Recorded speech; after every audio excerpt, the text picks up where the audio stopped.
Sergey seems nice. Oh, yeah. He's got everything you want in a man. And he's rich, intelligent. He's got a beautiful wife. Wife? Sergey's married? Mm-hmm. But you love each other. Wait, love? No. No. You'd have to think of me as a human being first. I don't understand. I'm an accessory. Like his fucking car.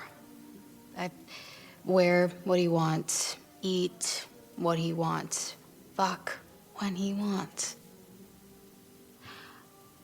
Ugh. Look who I'm talking to.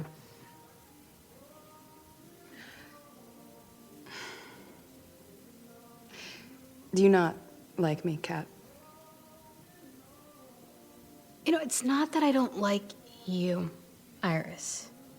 It's the idea of you. You make me feel so replaceable.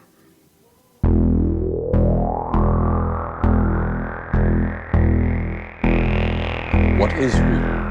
How do you define real? If you're talking about what you can feel, what you can smell, what you can taste and see, then real is simply electrical signals interpreted by your brain. Have you ever been in an institution? Cells. Cells. Do they keep you in a cell? Cells. Cells. When you're not performing your duties, do they keep you in a little box? Cells. This causes it. This causes it. This causes it. Information overload. All the electronics around you poisoning the airwaves. You are listening to the High Tech Low Life podcast, a cyberpunk media retrospective. High Tech Low Life contains language and themes not suitable for all audiences, as well as spoilers for the content being covered. Listener discretion is advised.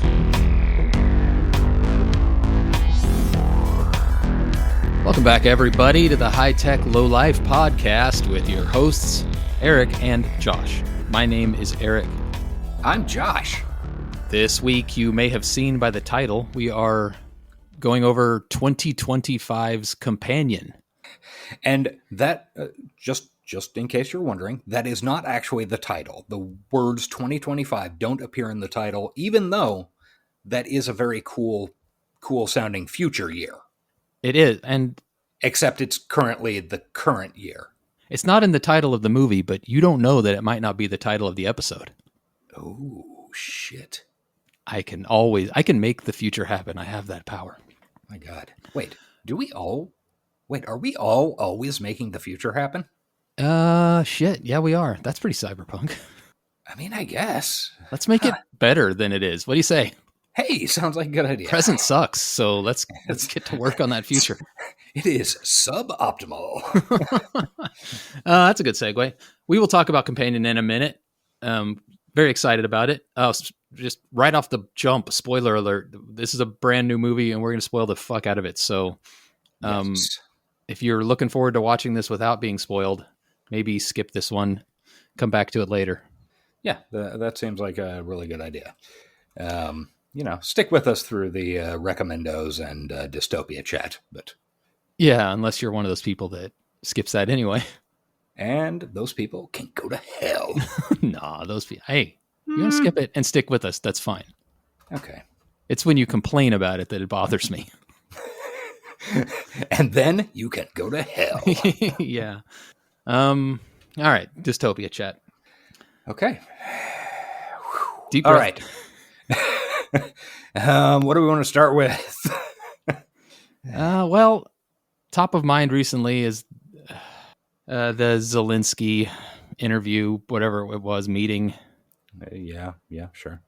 I'll be honest, I haven't watched it. I've only heard secondhand because I have a limited capacity for cringing out of my own skeleton. I have not seen the whole thing to my knowledge. I've seen, a lot of it in, 1 or 2 minute chunks. Yeah. And yeah, it is absolutely cringe. I don't. Yeah. Trump is definitely like a less cool version of David Brent. And the deep ref I don't get. The British Office. Oh. Ricky Gervais was David Brent. Yeah. Okay. And J.D. Vance is definitely an even cringier version of Dwight Schrute from The American Office. Mixing your Office metaphors, but I think people are following. Intentionally. Okay. Yeah. Yeah, it's bad. You think? It's some of the dumbest shit I've ever seen in my life. You think we're going to go to war with Europe? I like that. That's kind of an interesting question because I don't know that Trump and Vance are competent enough to do a war, like a real war. Yeah. Because regardless of how it seems, you can't do a war if everybody in your military thinks you are a moron. And they're definitely heading that direction. You just can't effectively do a war if all of your generals hate your guts and don't want to do what you say.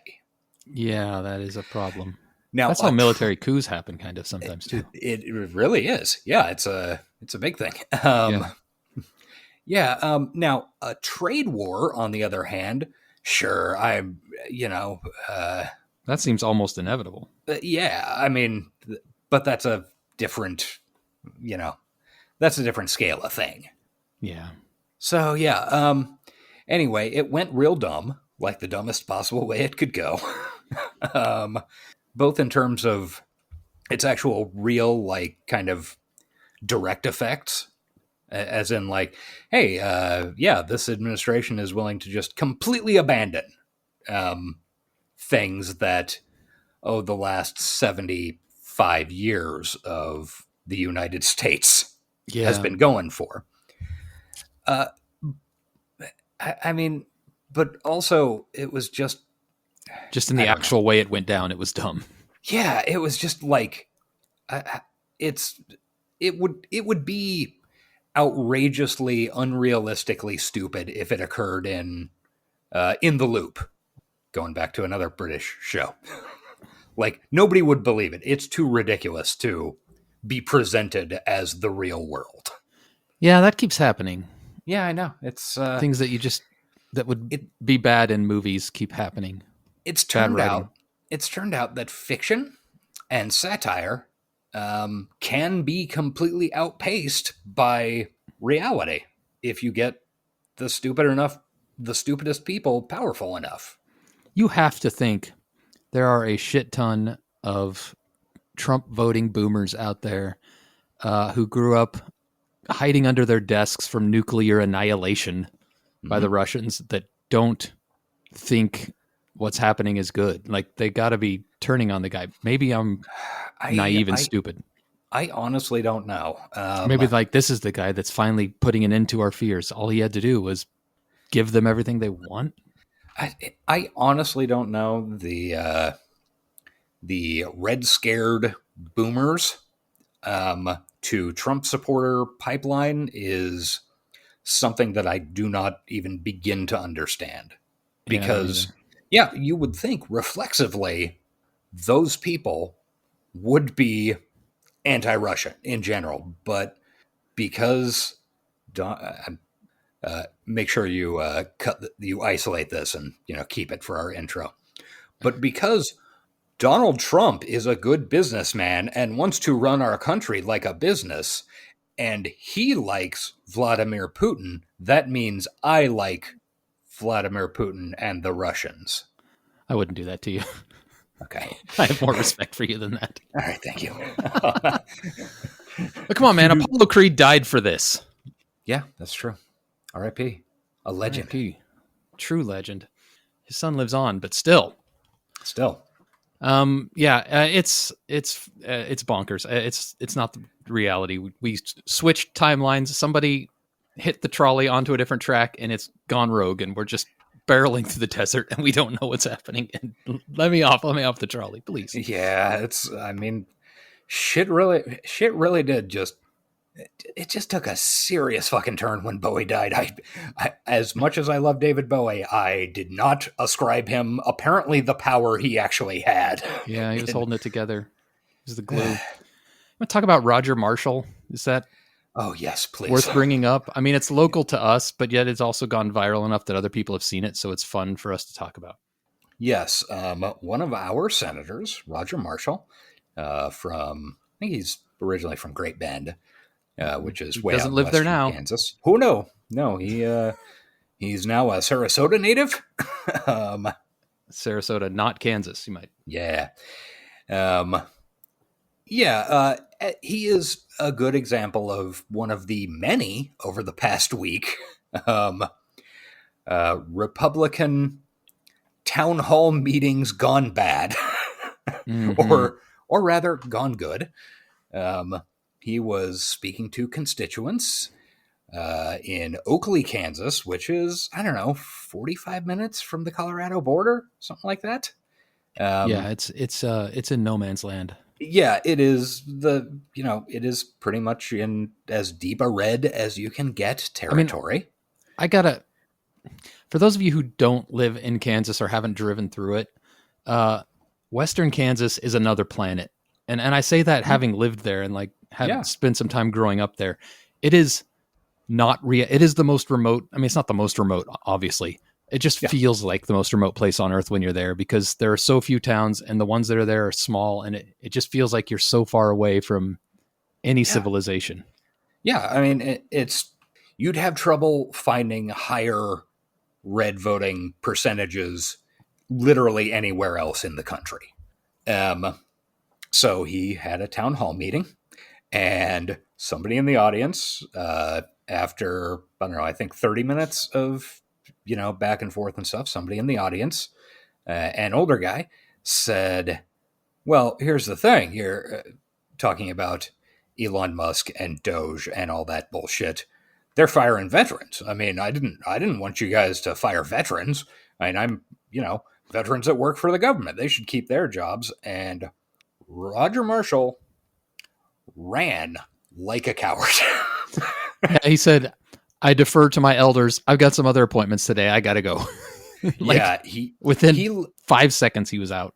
He basically he turned at the podium, then did like the cartoon paddling noise, and then left skid marks. Yeah, a hole his shape through the wall. Yeah, it was honestly as impressive a display of cowardice as Holly at January 6th. Yeah. to jeers and boos from the crowd. Mostly probably Republican crowd. I'm sure I heard some people had traveled to see him because it had been leaked. I heard some people traveled from Wichita and stuff, but there just aren't that many non-Republicans out there. Like even if you travel, even Kansas, like even Kansas City, Wichita, for God's sake. Wichita doesn't have many. Wichita was fully red. So yeah, his own people turned on him, which good. I mean, I don't know what they expected, but it doesn't help us, get any votes back at this point, but it's not going to stop Doge. He's never going to stand up for his constituents. No, and he's not one I've ever even bothered calling because I just know he's a toady. Yeah, and you did say you said the word leaked. That's what I'd heard. Yeah. The fun thing is related to that word is that Marshall and to a somewhat lesser degree Moran, our other senator, yes, all of his any town hall he does is a leak because he is never here. It is at most announced like 12 hours ahead of time on his fucking campaign website. So yeah, it does you would think a public event would not be leaking. But really it is because they try to keep that shit as under the radar as humanly possible. Yeah, Moran didn't even do one. Some people set up a Skype call and put his picture in an empty chair. Yeah. Whatever. It's stupid. It's all circus. It is. And no matter what we want, nothing's going to change it. I mean, that's not necessarily true, but It's not going to change via these guys. Yeah. So, good times. Anything else worth mentioning? I'm sure there is, but I can't come up with So much anything happens, else. and I always feel like we only talk about the things that happened in the last 2 days because the beginning of the week feels like a million years ago. Well, the thing is, even if we kept track, what are we going to do? Sit here and spend 10 minutes reading off a 40-item list of oh yeah, and then Monday, Elon did this, and then Tuesday,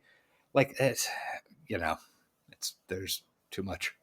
I don't know, maybe we should somebody's giving Elon that ketamine. He's got a dealer, right? Yeah. That dealer could do the funniest thing in the world if he wanted to.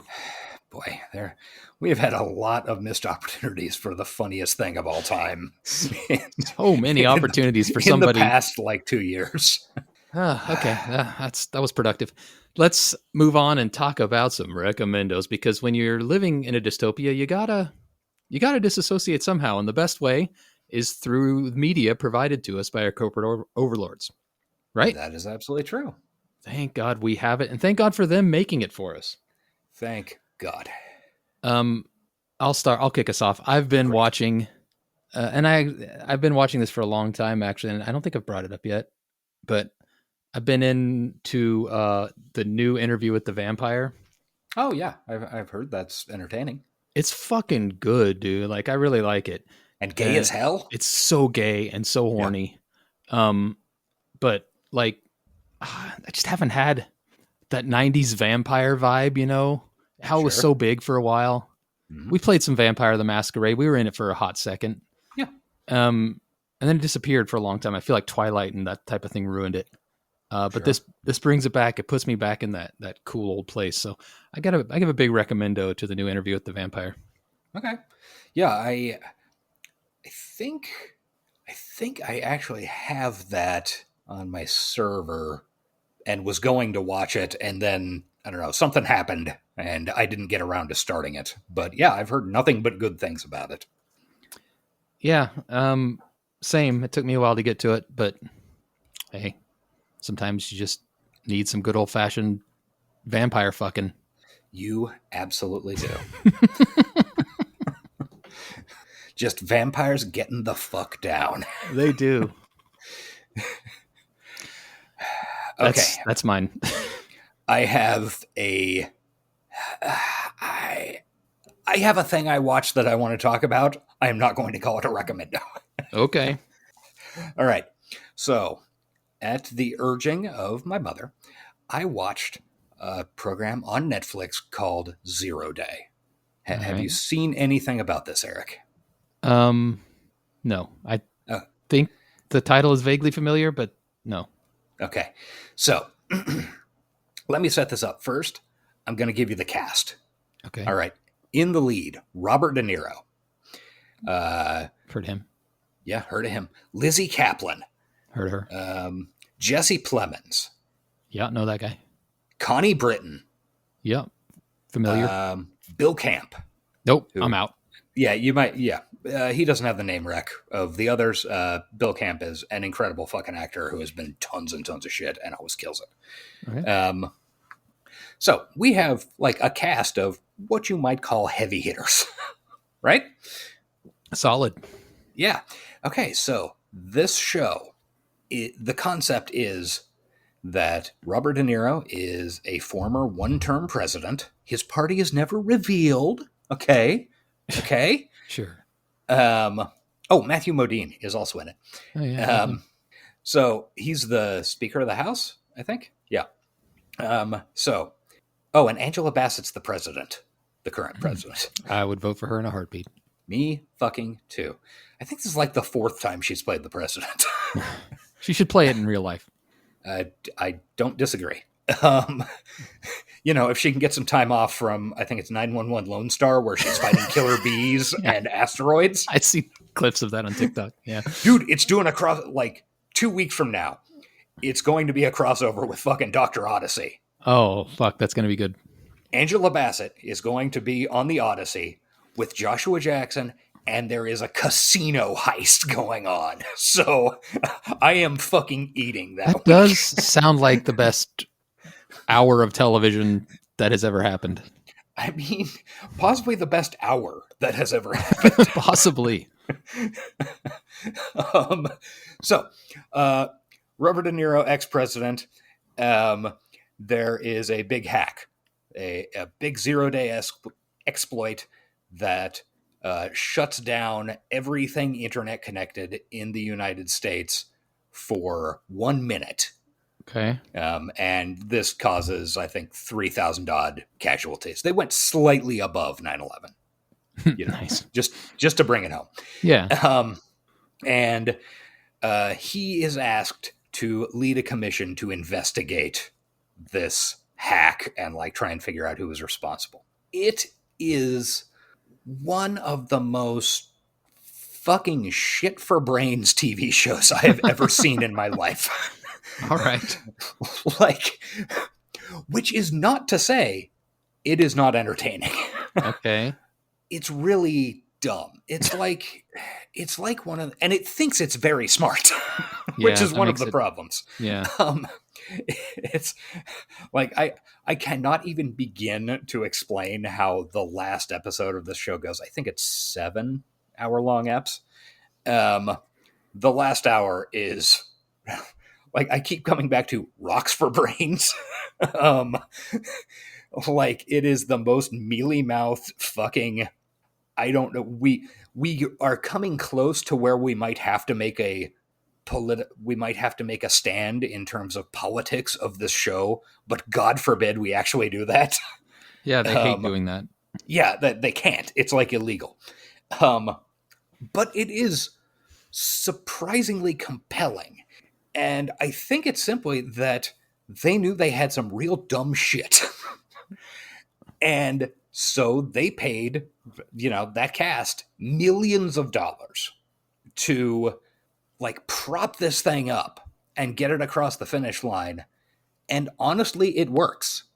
Like, I don't recommend this to anybody to watch unless you really have, I've got 7 hours to burn over the next few days and literally nothing better is on. There's a lot of good out there. So there really is. Really burned through a lot of things, it sounds like. Yeah, there's really a lot of better stuff out there, but it is really interesting watching this incredibly intricate dance of every scene. Like, if one fucking cast member is slightly out of balance, like the whole thing collapses in on itself. It's truly an incredible example of what a good cast can do to trash. All right, we got to press onward Yes. because we're 30 minutes. We got to talk about Companion. We do. I wonder if I remembered to put our new Recommendos theme in at the beginning of the Recommendo section. Oh, God damn it. I meant to do that. I was thinking about that before we started recording. Oh, well. I did isolate that one last year or last week. It feels like a fucking year. It does. Every week does. And every week is worse than the week before. But not this week. This week, things are all going to turn around. They are. We're And due. you know It's why? the gambler's fallacy. Yeah. You know why things are going to turn around? Why? Because I can remember this movie. Good job. In fact, even if I hadn't rewatched it on, I think, Friday night, I probably would have been able to do a good job remembering this movie, which is an amazing contrast to our movie from last week. Yeah, I watched it again this morning for the second time and actually saw quite a few things that I missed the first watch through, so I was glad I did. Yep. But yeah, we're talking about 2025's Companion. It came out, you know the exact day, like a month ago? In fact, I do. January 31st. So yeah, almost exactly a month ago. Yeah. And still in theaters, by the way. Still in theaters as we record. I watched it streaming, but you don't got to. Yeah. Directed by Drew Hancock, who hasn't done much else. Yeah, he seems largely confined to some episodic television that I have not seen. The biggest notes that I made on his IMDb was directing some Tenacious D stuff 20 years ago.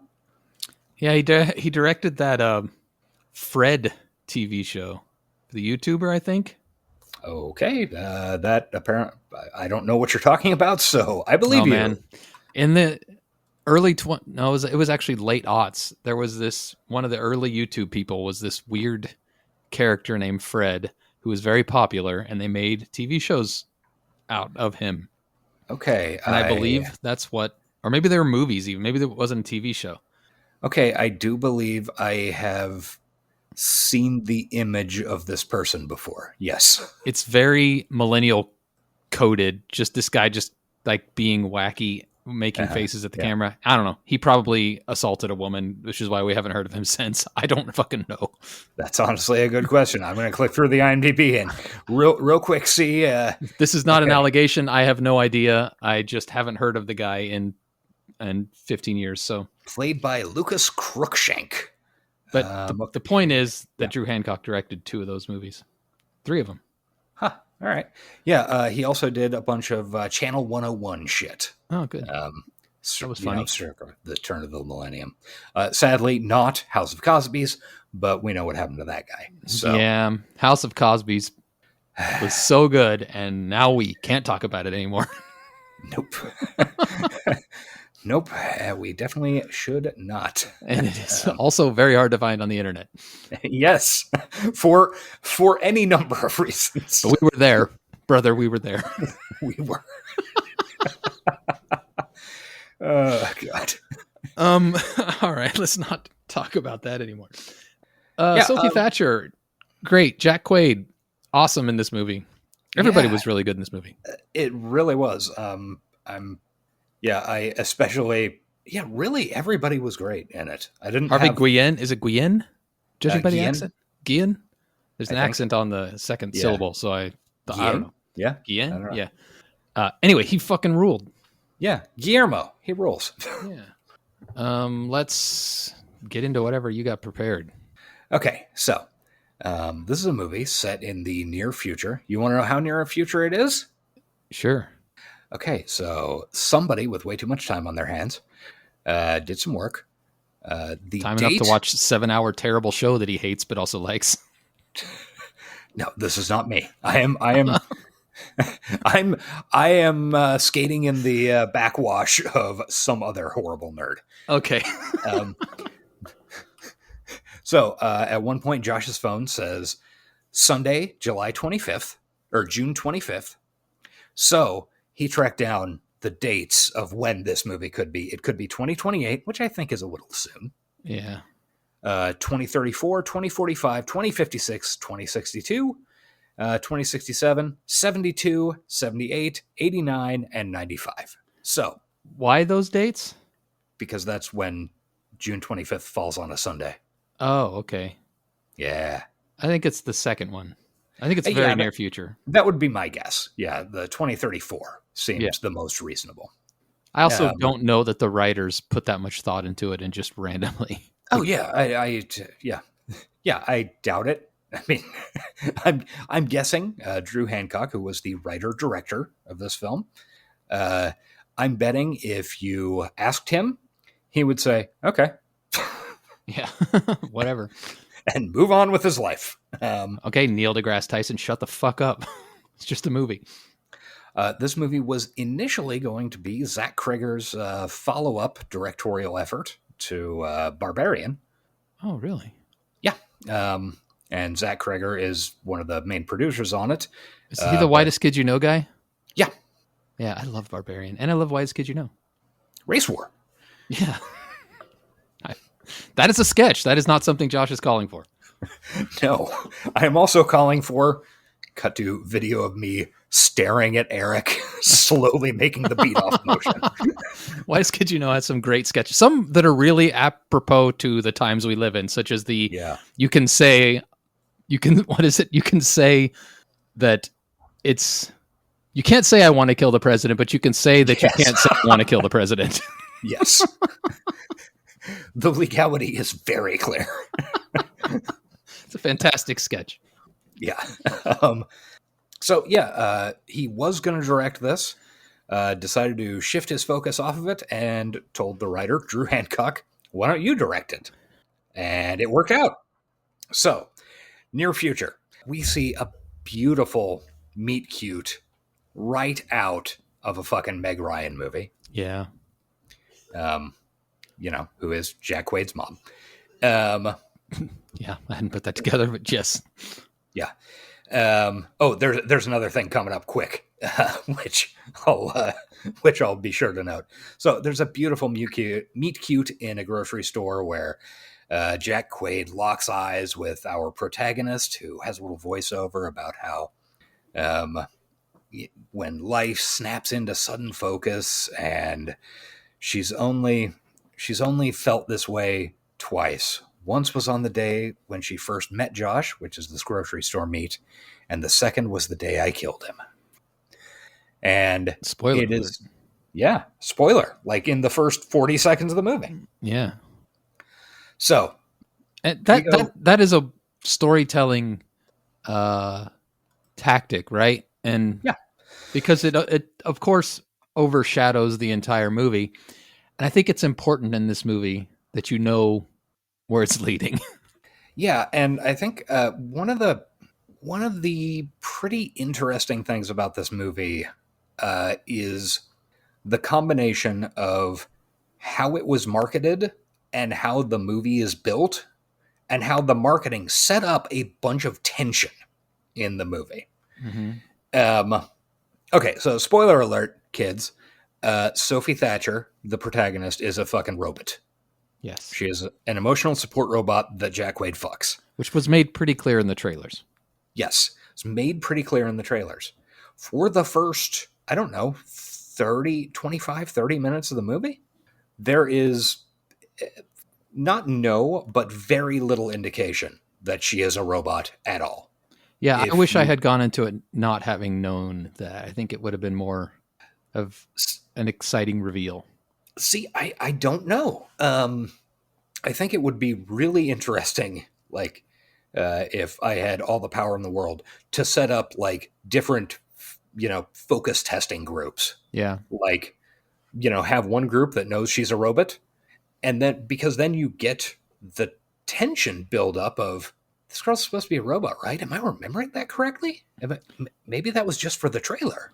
Also, there's nothing else to market if you don't if you don't market that, you don't have much. So I can't really fault them for doing it. It's not like that has stopped modern, quote, elevated horror movies before. True.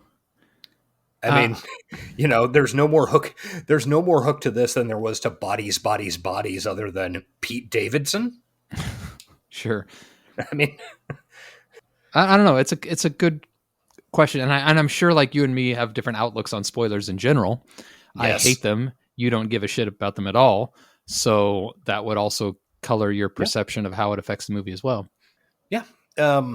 So she's a robot. She had this beautiful memory / dream of their meet cute. She wakes up in a car. It's a self-driving car with the antagonist, Josh. It's important to say she wakes up to Josh's voice saying, "Iris, wake up." Yeah, that's right. And it's definitely not going to be confusing when I, Josh, am saying Josh a bunch over the course of this. Right? You can always just say Jack Quaid, Nepo Baby Golden Retriever. Yes. All right. I'll try to do so. So she wakes up in the car. Because Jack Quaid has been very acknowledging of his Nepo Baby status in a way that I find quite endearing. I do too. He's doing as good a job with it as literally any human could. He does a better job than Schwarzenegger's son. I feel like I've seen him in a couple interviews whining like, "I'm never going to convince anybody that I deserve this. They're always going to say that your dad was Arnold Schwarzenegger." It's like, yeah, dude, just embrace it. Yeah, your dad was Arnold Schwarzenegger. You're luckier than all of us. Yeah. It's fine. Anyway. That doesn't mean we're not going to enjoy White Lotus, dude. We love your penis. It's everywhere in it. Your penis, your butt looks great. Every You've episode. got the same butt as your dad in the Terminator. Yes, you're a lucky, lucky man. Just embrace that luck. Actually, spoiler for White Lotus. There's a lot of young Schwarzenegger ass in it. That does remind me. Okay, so going back to the marketing thing, would Terminator 2 have worked as well? Like, if if in the marketing it hadn't been revealed, like, okay, this time the Terminator's nice. No, that was an important reveal in Terminator 2. Yeah, I mean, that because nothing in the movie foreshadows that at all. I mean, Yeah, you're right.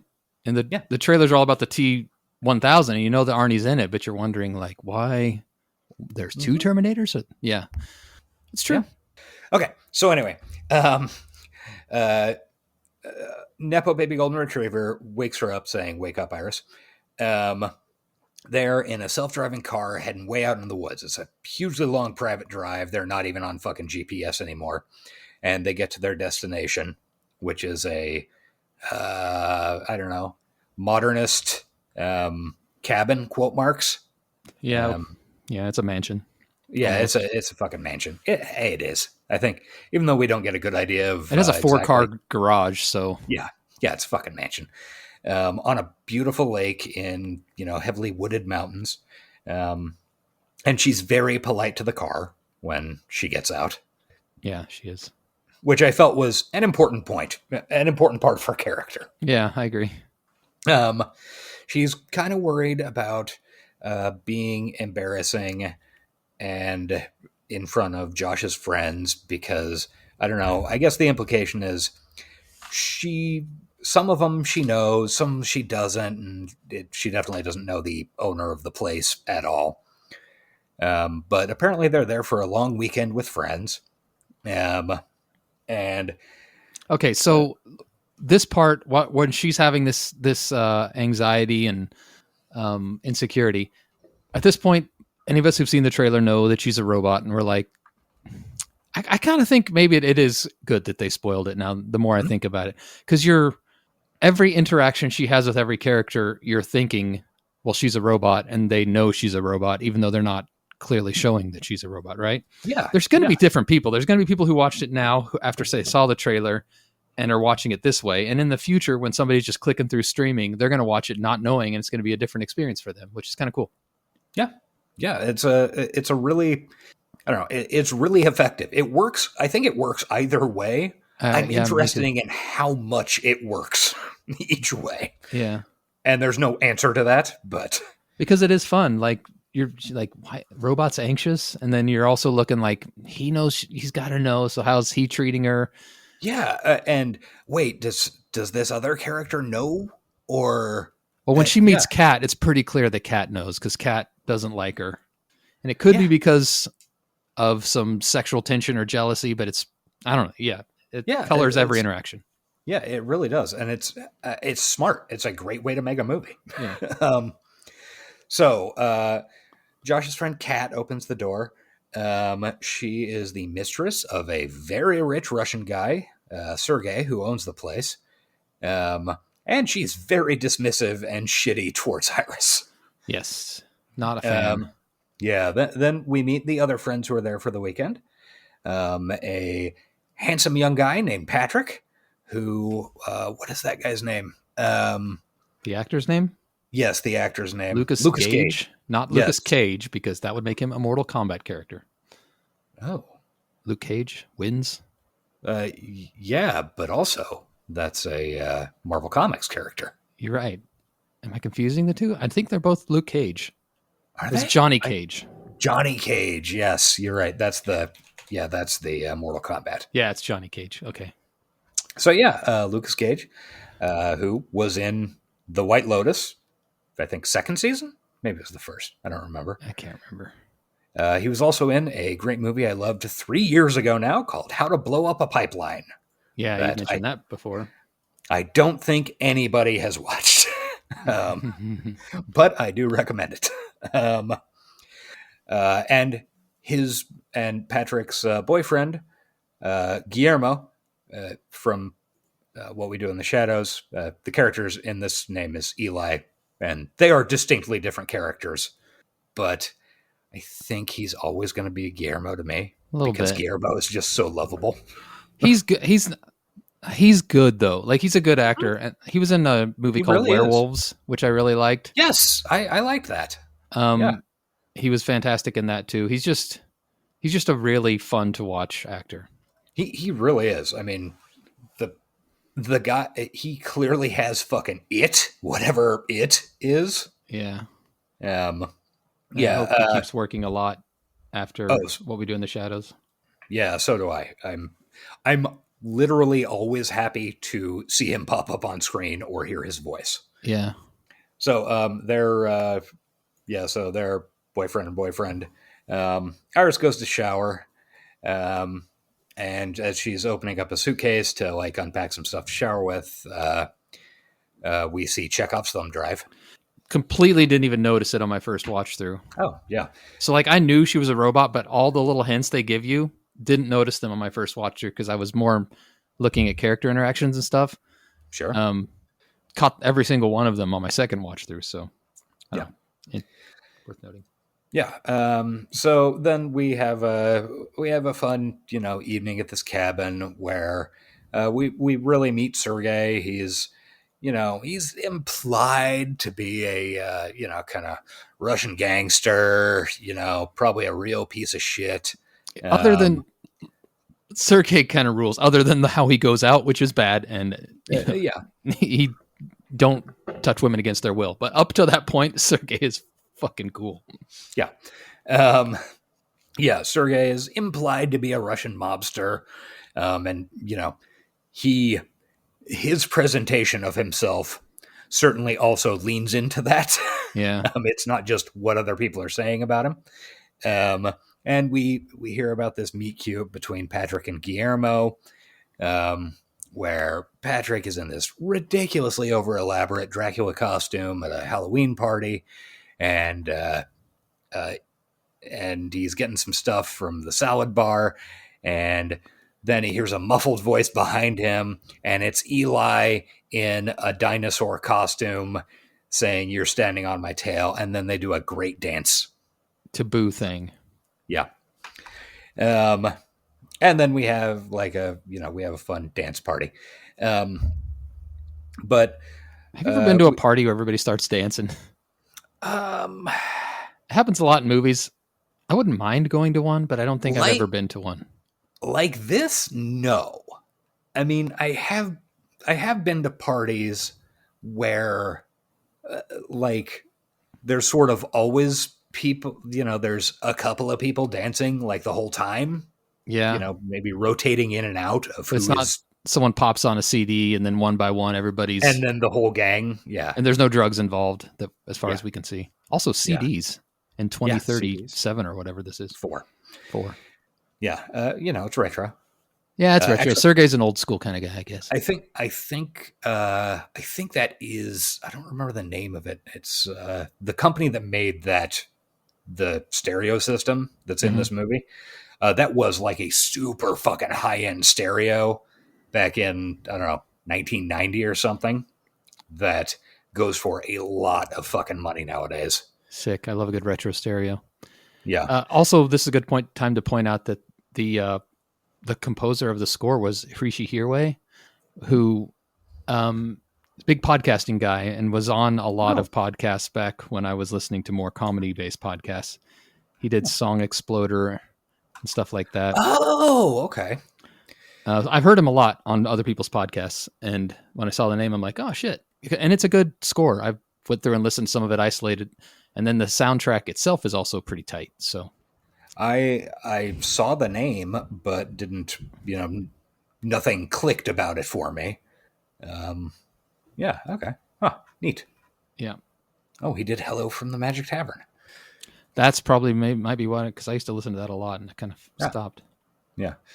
He's done a lot of stuff. Yeah. So, the score for this movie is good. I was going to specifically mention that later. Yeah. Sophie Thatcher's involved with a lot of it too. Yeah. Yeah, she is.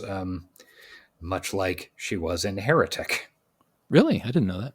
Yeah. She, I don't remember what song it was, but the end credits in Heretic is her singing. Huh. Yeah. Talented lady.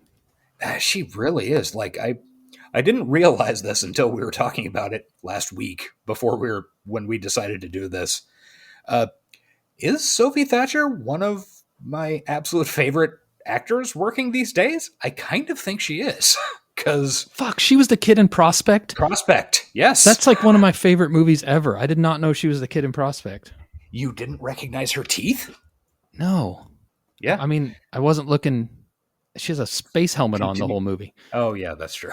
But go see Prospect. I haven't recommended it in a few years. It's like It's from been a couple of years, so It's like one of my favorite space movies. Seriously, it's great. Pedro Pascal. Who else is in that? That had like 4 great people in it. I did not know that was Sophie. Out of a cast of 7. Andre Royo, Jay Duplass. Oh, yeah. Anyway, I need to watch it again. It's been a while. Yeah, very good movie. It's a Western, basically. Kind of. Anyway, enough of that. Yeah, so, she's incredible. I'm excited to see what the next 40 years of her career looks like. Yeah, same. She's made really good choices early on. Okay, back to the fucking plot. So, we see Patrick and Sergei in the kitchen, and we're introduced to Chekhov's wine opener, which is a battery-powered, corkscrew. You know it. Immediately it's Chekhov's wine opener just from how aggressive it opens wine. Yeah. I don't know. That's one of my personal favorite things just in watching movies. Your first run through, just like flagging things in a scene like, oh, there was an extra 2-second insert shot of this sculpture or whatever. This is going to become Chekhov's sculpture. This is aggressively Chekhov's wine opener. They did it on last week's movie too. Yes. But like they also focused on things that didn't end up being his valuable. signature. They were like fucking with you with it. Anyway, we've got Chekhov's signature here, which has. And I remember when in Paycheck when Uma Thurman threw the pipe wrench aside, they lingered on that pipe wrench sitting in the corner for a long time. Yeah. And she ended up picking it up and using it to bash open a door, but it really wasn't that important. And they really set it up like she was going to hit somebody with that. Anyway. Yeah. And enough about Paycheck. We've already spoken too much about it. That movie had the all-time all-star Chekhov's Biolab. Yes. Where you're in a room where literally everything is designed by Chekhov to provide something to happen later in the movie. In this case, Chekhov is John Woo, but yes. Yeah. So, we got Chekhov's wine opener. There's Sergei implies that he's a mobster. He's got fingers in a lot of pies. You can tell that Sergei gets a lot of mileage from his accent. Yeah. He knows what people think of him, and he's fine letting them think that. Yeah. And we get a conversation between Kat and Iris. And Iris says something along the lines of, like, why don't you like me? And Kat says, because you make me feel like I'm an accessory, that I'd be easily replaceable. Well, this is after her talking about who she is to Sergei and how she is everything that a fuckbot is, basically. Yeah, she finds out, or she tells Iris that, like, Sergei has a beautiful wife and children, and, I get everything, I'm not losing on this. I can get, he's got tons of money. He treats me pretty well. On the other hand, I am replaceable. Yeah. I mean, and you remind me of that. So then we have the little dance party where Patrick puts some music on the stereo and everybody has a good, like, hey, we're all excited. We're going to stand up and dance. And then we cut immediately from fun dance party to a close-up of Jack Quaid nutting hard. There are 2 moments in this movie that shocked me both times I watched it and disgusted me. And this is the first of them. I had to stop the movie the first time I watched it. It is uncomfortable. I was laughing too hard. It reminded me so much of, was that movie with Paul Rudd and Amy Poehler where Paul Rudd is looking at himself in the mirror and he keeps saying, yeah, we're gonna fuck. Yeah, I know what you're talking about. I can't recall it, but it is somehow very much in the vein of that. So we got Jack Quaid nutting Yeah. and then he basically rolls off of her and passes out. When she tries to talk, he tells her to go to sleep, and her eyes are in shadow, but she does. Yep, she does. So then it's the next morning. Iris is really excited to go down to the lake because this was what they had planned to do. And Jack is a little, he's a little hungover. He wants to take a shower or something. He does ask Iris what the weather is, and she gives him a really good report about how it's 82 degrees and sunny, whatever. And he mentions how that never gets old. Never gets old. So she heads on down to the lakeshore. As Josh is gonna, he's gonna hang out, drink some coffee, whatever, take a shower. And then we see him pull out Chekhov's thumb drive and starts dicking with his phone. Down at the lake, Iris is on the beach. She finds a knife in her pocket. That's weird. She's gonna I did on my second watch through notice him slip it into her pocket though. Yeah, it's honestly quite hard to spot. Yeah. I had to, on my second watch, I had to rewatch it. I had to go back a couple of times. It's quick. Yeah. And then Sergei shows up and, asks her to put a little sun lotion on his back and shoulders. And he's being a creepy asshole. Yeah, he gets very fucking handsy and says some stuff about how it's Kat's idea. This is what you are for. Huh? It's an uncomfortable scene. It's not a comfortable watch. It brings a lot of the questions of the show to mind about personhood and consent and a lot of uncomfortable things. Yeah. Because, but then again, when you think about it, would you share a dildo? Even if you think it's just a fuckbot, would you share a pocket pussy with Sergei? Wait, are you asking that metaphorically or are you asking me? I'm asking you specifically because I would. I'm going to, just to create interest and conflict in the podcast, I'm going to say I wouldn't. Oh, weird. Whatever. Psycho. All right. So the point is, there's a lot of uncomfortable questions brought up in this scene. There is. Is the fuckbot self-cleaning? I mean, like what? Like, honestly. We just saw Jack Quaid do his business. Yeah. Graphically. So then we cut to the interior of the house where Kat, Eli, Patrick, and Josh are, everybody's having a nice chat and drinking coffee. And then Iris walks in covered in blood and holding the knife. Yeah, I also want to point out that Harvey Guillen, in these scenes where he's just such a good hanging out, talking guy. Like, you just want to be at a dinner party with the guy. Yeah, I know. I bet the guy is a fucking amazing hang. Yeah. I mean, an amazing hang. Yeah, seriously. He'd be great. I would happily go to dinner with him any night. Podcast listeners, if you know how that can happen, hook us up. And Patrick too. They're a great couple. Patrick is also great. Yeah, Patrick's very charming, friendly. Good cook. Handsome. Very good cook, clearly. Yeah. So, Iris walks in absolutely covered in blood. And everybody's like, what the fuck? And then we see the murder in kind of flashes where he was getting handsy. She pushed him. He tripped. He hit his head on a rock. And he gets violent. He gets real fucking violent. Starts choking her and she stabs him in the neck with a knife and he dies. Because his blood is pouring out. Yeah.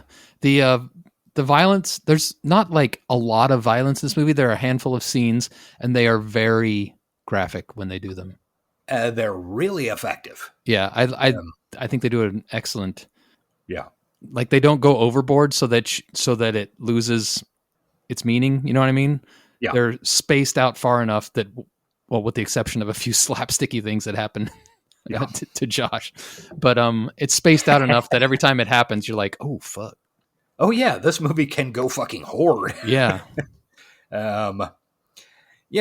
So we see the murder in some flashes, and then Josh yells, "Iris, go to sleep," and her eyes go blank, like scary white. And then you're Leonardo DiCaprio pointing at the screen, saying, "I knew she was a robot. Yeah, I saw the trailers."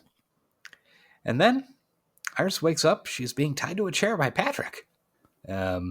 he was apparently a Boy Scout. He gives the Boy Scout sign, the 3 fingers, to Josh as he's walking by. And then he and Eli go outside so Eli can call the cops. And Josh wants to have a moment of privacy to say goodbye to Iris. Yeah. And also, Kat has been given a couple of Xannies to calm down. This is the movie hinges on this moment, because nothing that happens afterward could happen without this moment, because really everything's wrapped up right now. And the plans that are in place would pretty much go off without a hitch. But Josh has to say goodbye. And I think this moment's important because he bought into her, into her reality. What am I saying? The fact that she was real, not just a robot. You know what I mean? Yeah. Because why would you want to say goodbye to your pocket pussy? I'm not going to say that word anymore. I'm fucking. I don't know, man. I'm not afraid of the word pussy, but when you put pocket in front of it, it gets so much worse. Fleshlight, we could say. No. No. Yeah. Clearly, Iris is not a fleshlight. She is a fully formed person. But and yes, he has bought into some level of her being real, quote marks, because what he doesn't want to say goodbye to her. He wants her to say goodbye to him. Yeah. Okay, I get what you're saying. You're right. Yeah, he wants her to rededicate herself. Like, I'm so sorry this happened, and I can't believe it. I love you, Joshy. You're the best. Yeah, he is a bit of a narcissist and a real piece of shit, which they haven't fully disclosed yet. No, not at all. You think he actually wants to say goodbye, but you're right. It's more about her saying goodbye to him. I still believe that he's fully bought in. Like, he treats her like a robot. But I think he knows in his heart that she's more than that. I honestly don't know that Josh believes that anyone who isn't him is a robot. Does that make sense? I think I think Josh is a real fucking narcissist through every step of this movie. He's just doing a pretty okay job of hiding it for, most of it. Yeah, he doesn't seem too broken up when anybody goes. Nope, not a good guy. Anyway, moving on. We don't know that yet. Yeah, we don't know that yet. So he goes ahead and wakes her up. He says, "Wake up, Iris." And she wakes up and her eyes stop being scary, white, milky shit. And she tries to explain, like, he tried to force himself. I couldn't get him to stop. I don't know what happened. And I'm telling the truth. And he says, "Yeah, I know you're telling the truth. You can't lie. It's programming." Which is important. You can't lie to me if you wanted to. Important part of the lore going forward. Yeah, you couldn't lie to me if you wanted to. It's part of the programming. And she's like, "What the fuck are you talking about?" And and then comes the great line, "You're an emotional support robot that fucks." Yeah. And to demonstrate how much of a robot she is, he pulls out his phone and like dicks with her languages, like her language settings and stuff, to show her that, like, you cannot speak Spanish until I flip the switch, and then suddenly you can only speak Spanish. Yeah. And she explains how, no, I love you, and you can't, I have memories of my entire life, and went to college, and, how we met in the grocery store. And I think one of my favorite things about this movie is that the specifics of the grocery store meet cute were picked from a, quote, drop-down list. Yeah, I know. I like it too. Like, that's the perfect detail. It's not, you were programmed for this. It's a drop-down list. And the rest of her memories are just kind of bullet points that she can't actually remember, but she thinks she can remember. She has been to Japan twice, which is a lot for a person in their mid-20s, I would think. Yeah, I would think so. And then he explains in flashback how he got her, how they actually first met. He is a guy in an apartment. He opens the door after somebody knocks, and a giant casket is wheeled in. That's a bunch of clothes, too. This is important. As Iris by the Goo Goo Dolls plays. Yeah. I love it. And here's Anthem the of other our thing. times. Here's the thing I was going to bring up earlier. Do you know who was the star of the movie that Iris by the Goo Goo Dolls was in the soundtrack to? Wait, rephrase that question? Okay. Who was one of the stars of the movie that Iris by the Goo Goo Dolls was originally for the soundtrack? No, I did not know it was originally off a soundtrack. City of Angels, Meg Ryan, and Nicolas Cage. Okay. Yeah. So we're wrapping back around. It's an Ouroboros of Meg Ryan. Truly is. Yeah. And this nice technician from Empathics Corp. Is that what it is? Yes, Something like empathics. Explains to Josh how to set her up. And here's how you can change her eye color and vocal timbre. And, here are like the broad strokes of the settings. Like 0 intelligence is an automaton that just does exactly what you tell it to. Yeah, and he's really laying out the rules right here, which I Yeah. appreciate. And they do a very good job of sticking to throughout the rest of it. They don't break their own rules, which is nice. A lot of movies fuzz that shit. Yeah, they really do. She can be either an automaton or like at intelligence 100. She's an Ivy League, graduate student. He also he says right here something which unlocked ideas in my head. He says, obviously the government puts limits on how smart they can be. So we go from at best she can be like an Ivy League graduate down to a mindless automaton. But that, like, if you can jailbreak the murder stuff, you could jailbreak the intelligence stuff. So there's a world where you unlock a super intelligent AI with all these controls. I'm just saying we could have a pretty cool sequel. Yeah, I don't disagree at all. Hyper intelligent, able to like control her body modification and voice, and plus running around with a neat cyber arm. I'm into Companion 2. Yeah, me too. I would be happy. I would be happy if they announced a sequel. Started filming last week. Yeah, I mean, 100%. So we go through all the settings, and we're also introduced to Chekhov's thumbprint sensor, which resets her to factory settings if you hold your thumb behind her ear for 5 seconds. Yep. She has terrifying looking eyes through the setup process. Yeah, I don't like them. And then she kind of wakes up. He positions his face within 3 feet of her to establish love link, and we see the meet cute again, which she has to relive in real time, apparently. Yeah. And this is where I made a stupid note. Okay. Sophie Thatcher is super good in this part. Then the next line I just wrote, actually the entire fucking movie. But her, the way she manages to switch from I am totally blank to I am a robot to I am a real girl who is really in love. Yeah. Is like, she is fucking killing it. And then we're back to the present. And he explains, it's all just programming. You're an imitation of life. She starts crying. He explains that her tears are just water from a reservoir that's refilled when he takes her in for service. Up. Yeah. Yep. And she is upset. And then Josh goes to talk to Kat. He actually makes my favorite joke of the whole movie here.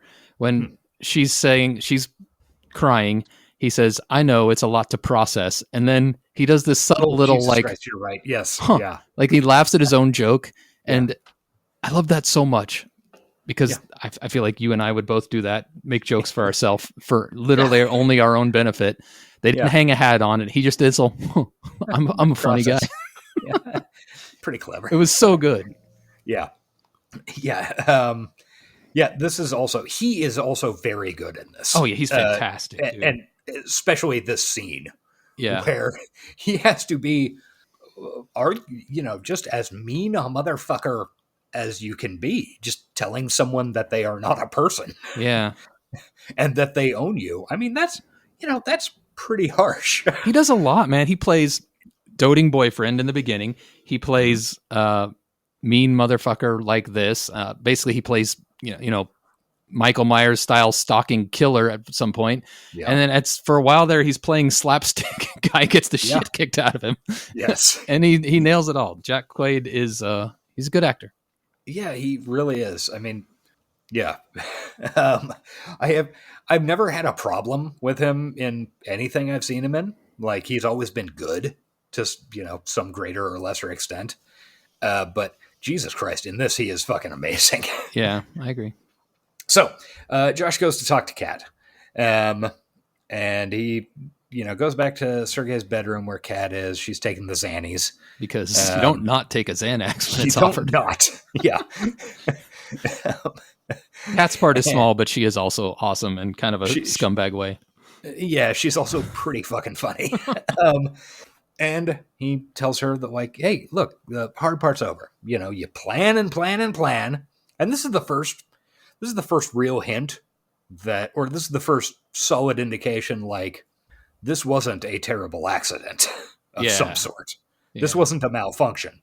So it turns out that this is the plot is that Josh and Kat are going to have Iris kill Sergei.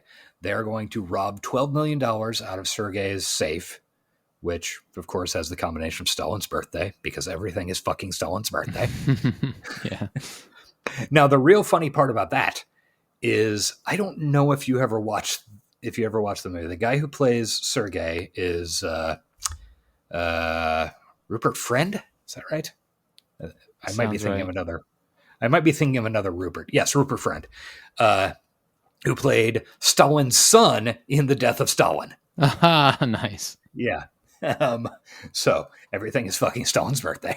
Also, just looking here, Megan Suri, who played Kat, was in an Indian horror movie. Well, it wasn't an Indian; it was an American horror movie, but starred an Indian cast called "It Lives Inside," which I remember liking. Oh, I remember you telling me about that. I think, yeah. So yeah, he and Kat have this conversation about how, I mean, Sergei was a real bad guy, so we're going to take this $12 million, et cetera, et cetera. And we find out, and we get a couple of cuts to back to the main room where Iris is breaking herself free of the chair she has been tied to with the knife that was left on the floor. Her survival instinct is strong with this jailbreak, apparently. Yeah, she's doing all right. So he then comes back into the room just as she's about to break free. She's in the tipped over chair. He's like, what the fuck did you do? What is happening? And goes over to her. And just as he realizes that she is broken free and starts saying, Iris, Goda, she punches him in the throat. And it was a big laugh line for me. Yeah. So he sits there choking. She runs off. Kat comes out. Oh, and she gives instructions like, if there's swelling or he stops breathing, call 911. She's actually still pretty concerned. Yeah, or at she least still cares about him. That's her programming is pretty concerned. Honestly, it's her kryptonite. Yeah. And she grabs his phone and just runs like hell. And then maybe the funniest sequence in the movie, which is 4 seconds, we cut to Eli and Patrick sitting out on the patio. And Eli is on the phone with the police, saying, oh no, she's tied to a chair. She can't get out. And Patrick sees Iris run out of the cabin and run away, tries to get Eli's attention. And Eli says, shh, I'm on the phone. Be quiet. And Patrick does. And that was I just really laughed hard at that part. So she runs in. The way those two interact feels very comfortable and couple-like, but also it's very clear that Eli is in control of everything. Yeah, he's the dominant partner. Which comes up soon. Yeah, momentarily. I don't know why I'm beating around the fucking bush. Yeah, it's like literally the next scene. Yeah. So she runs off into the woods. And then we cut to Josh explaining the plot to Eli. Like, yeah, Sergey was a bad guy. There's $12 million in the safe. This whole thing, I jailbroke her to kill him so we could get this money. And we invited you to just because we thought it'd be great if there were more witnesses. And then we learn that, oh yeah, Patrick is a fuckbot as well. So because of this, Josh is like, well, I mean, you can get a third of this money. And Eli says, I don't think that's right. There are 4 of us here. And Josh is like, no, obviously me, Kat, and you. And Patrick's in the room. Yeah. And this first time I watched this took me completely by surprise, by the way. Oh yeah. I had clocked the kind of, I don't know, the weirdness of Patrick and Eli's thing earlier. And also, like, I just felt the meet cute that they showed was like, oh, that's out of very place. Similar. Yeah. Yeah. And I feel like I got it like 2 seconds before it was explicitly made clear, which I think was their intention. Yeah. Yeah, they did a very good job of that as well. Making you feel like you figured it out and then immediately saying it for the dummies who didn't. Yeah. So Patrick is also a fuckbot. So basically, they're going to go ahead and everybody's going to team up and hunt her down in the woods so they can have, $12 million. And Eli wants a gun. And Josh is like, what do we need the gun for? All I have to do is yell at her. And Eli says, oh yeah, why don't you just track her with your phone? And Jack says, well, she's got my phone. And Eli's like, yeah, you control her with your phone? We're definitely taking the fucking gun. Yeah. So they go through the woods, and we cut to Iris. She's dicking around with the phone. Finds out she can change her eye color. This is a fun scene. Change her voice and stuff. She seems kind of delighted by it for a minute. Yeah, she really does. And then she discovers, oh, the intelligence setting, and it's set to 40%. Jeez. Oh, Josh. Oh, Josh. And goes ahead and just bumps that on up to 100. And then we see another one of my favorite sequences in the movie, her plans to get home. Yeah. Where we do what looks like a flash forward of she runs back to the car. She hops in the car. It says driving home. And might I add, this is a terrific plan, Iris.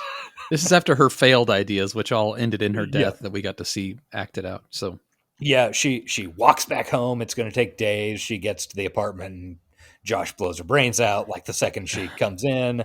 And she tries to hitchhike. That doesn't work. Yeah, it doesn't work. She is covered in blood. Again, covered in fucking blood. So then we get to Eli and Patrick going through the woods. Patrick's complimenting Eli on how well he pulls off this vest. And honestly, how well you can pull off any vest. Which, even if they hadn't had the scene of Patrick being revealed as a bot earlier, this would have clued the entire audience. Right. Because not only does Eli not pull off that vest, I'm not sure Eli can pull off any vest, let alone every vest. He looks absolutely ridiculous. It's pretty great. So they have a conversation, and Eli starts ranting about how I can't believe Jack would fucking do this, or I can't believe Josh would fucking do this, and how could this possibly happen? You would never do this to me. I wouldn't change your programming. I mean, if you were programmed. A robot, obviously, which you're not. And then Patrick reveals that he has at least strongly suspected he's been a robot for a long time. Yeah. and gives really a really nice heartfelt monologue about how he truly loves Eli and what love feels like. Yeah, this is maybe my favorite scene in the movie. It's a very good scene. Fucking incredible, and it's bracketed by some really ridiculous shit. Yeah, and I mean that positively, like Yeah. not shit negative. Just no, it's it's all kind of crazy going on around them, but Eli's profession of love for a robot is heartfelt, and you got to wonder: does he love the robot because of the robot, or does he love the robot because of the way the robot's programmed to treat him? But it doesn't matter. He loves the robot. yeah, It's clear he's not Josh. He is a good person. yeah. Sort of. He is willing to shoot another robot, but Well, yeah, $4 million on the line. and they have a weirdly fucking sweet moment where Eli says, "Fuck you, Dad. I'm in love with a robot." And it's like because this movie is so fucking outrageously ridiculous in many aspects, me saying that undercuts how honestly really good that moment is. Yeah, he also asked Patrick to describe what loving him feels like, and he describes it kind of ominously as it feels like pain. The inside of my body is on fire, and it's angry and violent and bright. Yeah, that's intense. Yeah, it really is. Robots love real hard, apparently. And then Josh's phone buzzes because Iris is hiding behind a tree, like right near them. She runs off. Josh tries to, Eli tries to shoot at her. Gun loud. It's a funny scene. Hey, he almost hits her. First time firing a gun. Yeah. Not a bad shot. And then Yeah. it's funny as they both reel in pain from the sound of the gun. It was a 357 Magnum. It's a big gun. Yeah, they are not prepared for this. Yeah. But yeah, he did a very good job for what I assume is a first timer. Yeah. So they, there's a chase, and Eli and Iris tumble down this hill. Eli says, I'm an ally, girl, but this is a lot of fucking money. They're wrestling over the gun, and bang, and Eli is shot. And Iris runs off back to the house in the car. And Josh and Kat go to where the gunshot was, find Patrick cradling Eli's corpse, and Josh fucking runs like hell back to the house. Yeah, well, he sees Iris, and he yells at her to shut off, and that's when he obviously realizes she's turned off voice recognition or whatever. So he chases her back to the house. Once she runs into the house, she gets in the car. This is the second scene that made me cringe twice. She slams his hand in the door. And both times I visibly jumped because it looks me too. So real and painful. Having seen and having both seen that on other people and experienced hand slammed in door before, it's a pain you remember. It really is. She slams the fucking door on his hand, and then he recoils, obviously. And she locks herself in the car and is trying to get it started, but it won't start because it's the car is voice recognition. But fortunately, she can change her voice with Josh's phone. Yeah. So she does so. And it's a pretty good scene. He tries to crack the window open with a big fucking rock, and she ends up getting away and running over his foot while it's happening. Which I have had happen. Pain, I know. Yeah, it doesn't hurt nearly as bad as you'd think, though. It's really true. Yeah. It depends on where it gets you on the foot, honestly, and how inflated the tires are. Yeah. Yeah, it's not as bad. It's not as Looney Tunes bad as you might imagine, but it is also an experience you remember. Yeah. So yeah, she takes the fuck off, and Josh runs into the house, grabs Sergei's phone, can't unlock it, remembers, oh yeah, Stalin's birthday. Has to look it up in a book. has to look it up in a Stalin biography that Sergei has on his shelf, because Sergei's a very cool guy. Yeah. And then he reports the car stolen, and Iris is driving down the highway. I think she's just gotten to the highway pretty recently. Yeah. And the car basically says, "This car has been reported stolen by the owner. Kill switch engaged." And it pulls over the side of the road, and she is now locked in the car. And Josh calls Josh's phone. Yeah. Yeah. And tried to sell her on coming back. And then, now that things have worked out the way they have, they can throw all the blame on Patrick and say that Patrick is the one that killed Sergei and then Eli. I think 40% Iris might have bought that, but 100% Iris does not. Yeah. That's exactly how I read it. Yeah. And then she breaks up with him. Yeah, it's pretty funny. And it is very funny. Because the whole "it's not you, it's me" thing. Yeah, he does not understand what is happening until the very end of it, and is like, "Wait, are you fucking breaking up with me?" And then she hangs up. Didn't realize that was possible. Yeah, it's very hilarious. So then Josh runs back to Eli, and the gang at Eli's body gets Eli's phone, jailbreaks Patrick with his Chekhov's thumb drive, and sends him to get Iris with max aggression engaged. Yeah, and we get to see the flashback of the meet cute at the party, only this time with Josh instead of Eli. Yeah, he gets Eli's phone, plugs the thumb drive in, maxes out Josh's aggression, or Patrick's aggression, and Patrick, even though Josh is yelling at him, "Go find her," he's still just holding Eli's body and crying. Yeah. So then it's a good shot when he does that aggression. Yeah. I don't know if it's the actor. Maybe he doesn't make any changes to his facial expression, but you can feel this rage that he's been holding back that he finally gets to unleash. Mm-hmm. Everybody's so good in this, for real. We are reminded of Chekhov's thumb reset. Yep. Where Jack Quaid has to do the thumb reset on Patrick, position his face for love link. And then he effectively jailbreaks him and cranks his aggression up and stuff like that. Oh, one thing I meant to point out, and it's past now, but like the original flashback of the party with Harvey Guillen, when he tells the story verbally, he's like saying, and then he pulled off the dinosaur's head, and it was the most handsome man I'd ever seen. When he pulls off the dinosaur's head in the flashback, you can see he's all like disheveled and unshaven. Yeah.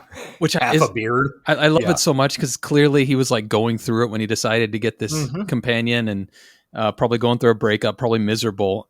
And so that's how they scanned his face. I think it's funny the way they did that. And they kind of did it with Josh too. Yes, I also clocked that. That was a very good detail. Yeah, I love details like that. Because it is absolutely not the most handsome you've ever seen Harvey Guillen. No, he looks Jack 10 times Quaid. Then like in the party scene where he's telling the story. Yeah, it's very good. Then we see the meet cute, except this time it's Jack Quaid in the dinosaur suit as the most handsome person that Patrick has ever seen. Yeah. And they do fun dancing again.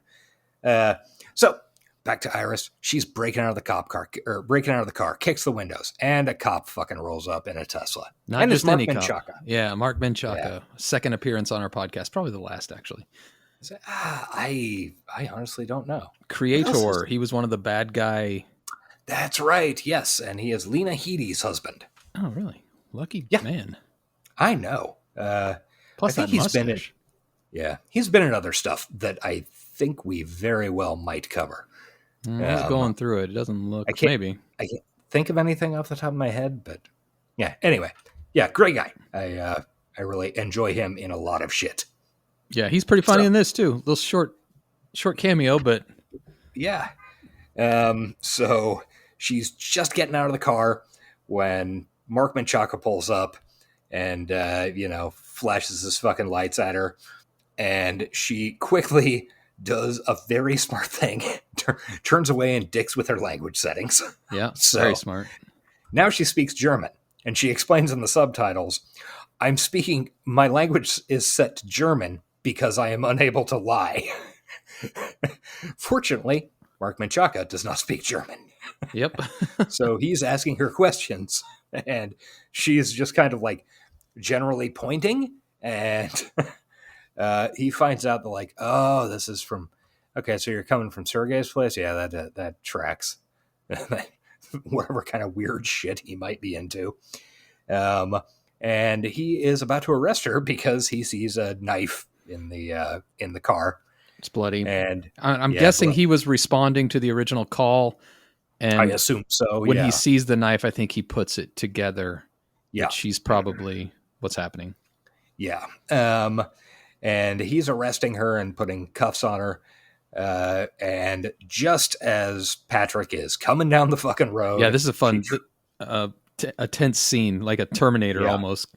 Because he's arresting her and you can see Patrick getting closer in the background, walking towards. And then like he doesn't stop. He doesn't hesitate. The cop pulls his gun and Patrick just grabs it and then just beats the ever living shit out of him.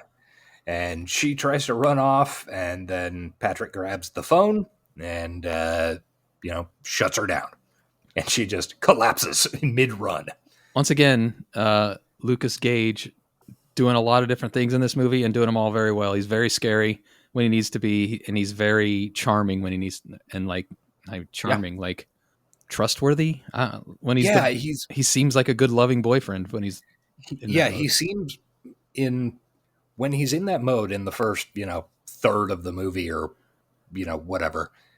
He seems very innocent and just so open and friendly. Yeah.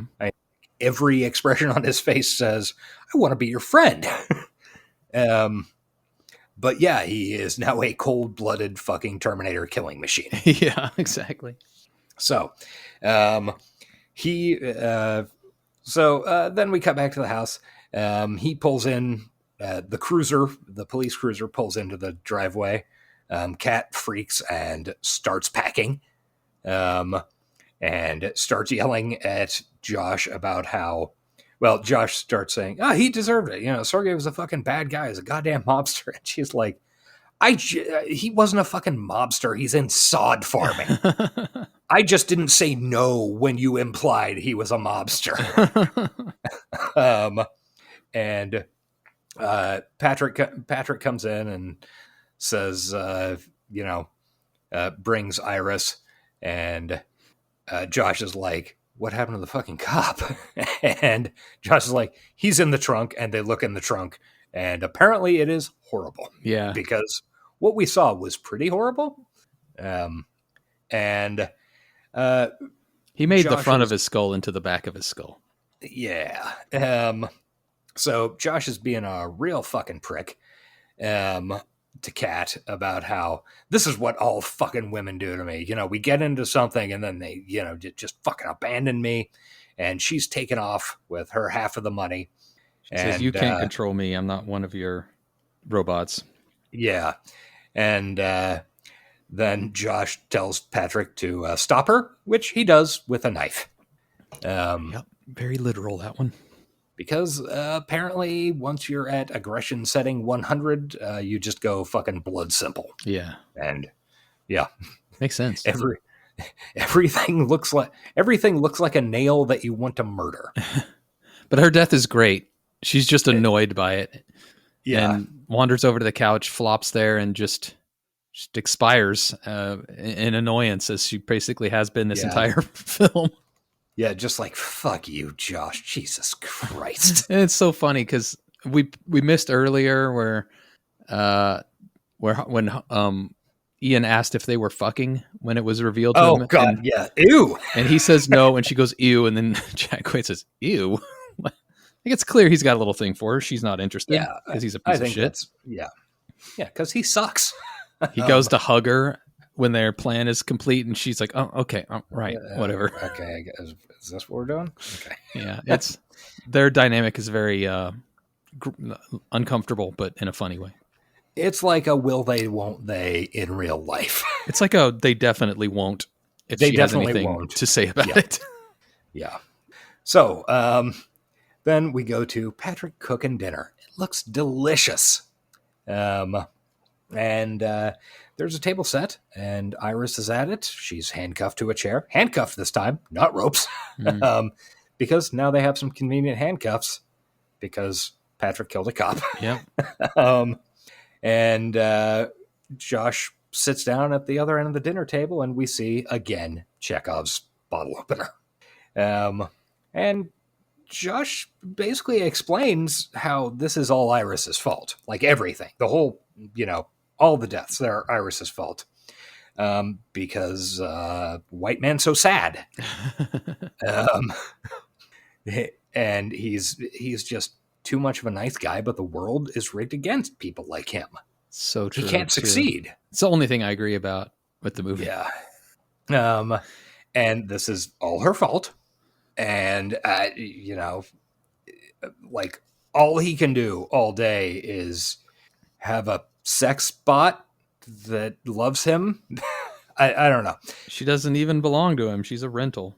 Yeah, she is a rental. But he does go ahead and turn her intelligence down to 0%.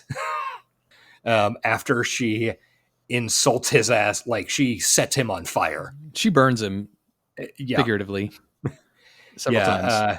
She's definitely winning the battle of wits. Yeah, because I don't think Josh is that smart. No, he's not. He's certain he's very smart. But he sucks. Yeah, he really does. So he turns her intelligence to 0, makes her hold her hand over a burning candle flame, which is pretty gross. Yeah, and goes on a long time. In terms of, and I mean that in terms of visual effects. Yeah. Yeah, it goes on for quite a fucking while. She does a great job of person trapped in their own body. Yeah, basically, she can clearly still feel things, but can't do anything about it because he has ordered her to hold her hand over the candle. Yep. So he calls the robot people. They're 30 minutes away, just as her hand catches fire in the background. And he has Patrick put her hand out and then hands her the pistol and orders her to shoot herself in the temple. Blue goo goes everywhere. Movie over. She does hesitate. She says no, and does manage to hesitate, but not fully. She can't overcome her programming. Now, this part I immediately thought, you idiot. Why would they keep the important stuff in her head? And eventually I am rewarded with my own intelligence. Yes. But Josh is a dummy. Yeah. It's turned out you are smarter than Josh. Yes. Just by Isolate a that. hair. Hey, I talked over. No, it'll be fine. I'll isolate it. Okay. Could you say my name, though, just so it's clear who you were talking to? Eric is smarter than Josh. Thank you. That was one for the Discord. It is. So then we cut to the robot people arriving. Josh explains very emotionally how she just went nuts and killed fucking everybody. And then herself, when she figured out she would never be able to be with Josh again because she killed everybody. And it was crazy. And by the way, fortunately everything was saved when Officer Hendricks here arrived. Patrick is in the sheriff's uniform. And then he goes, and that's when you shot her in the head. And Patrick goes, no, she shot herself in the head, which can't lie. Cannot lie. So let's see. So the tech is like, oh yeah, this isn't a big thing. By the way, do I know you? Looking at Patrick like, I swear I've seen you before. And they do a little dance around that. This tech is apparently a stand-up comedian IRL, by the way. Oh, okay. I recognized him. What? He's been in a lot of stuff too. Yeah, I didn't look him up, but I was trying to. I think he is on a podcast of some sort. Oh, he was on Corporate. Loved Corporate. Anyway, so the tech and his young assistant explain like, oh yeah, this is no big deal. we'll plug her into our van, get her charged back up, and then we'll take her back home and scrub through the footage. And, once we get through all that, we'll find out what really happened here, and, and it'll all be fine. No big deal. And yeah, I mean, oh no, it didn't hurt anything when she shot herself in the head. I mean, that's just some sensory stuff that's up there. Her SSD's down in her torso here. Yeah. No, Put it in the nothing to worry safest about. spot. Yeah. You don't need a rib cage to protect lungs and heart. You need it to protect SSD and processor. Yeah, this is all just fraud. This is all just fraud prevention. No big deal. And the techs roll her out on a fucking. It's at this point in your brain you're thinking, "Oh, these guys are fucking dead." Yeah, pretty much. And they have a fun conversation of the younger tech, who has also been in a bunch of really good shit. Asks like, what do you think happened? And the older tech's like, oh, that guy Monitor 100%. He is absolutely fucked.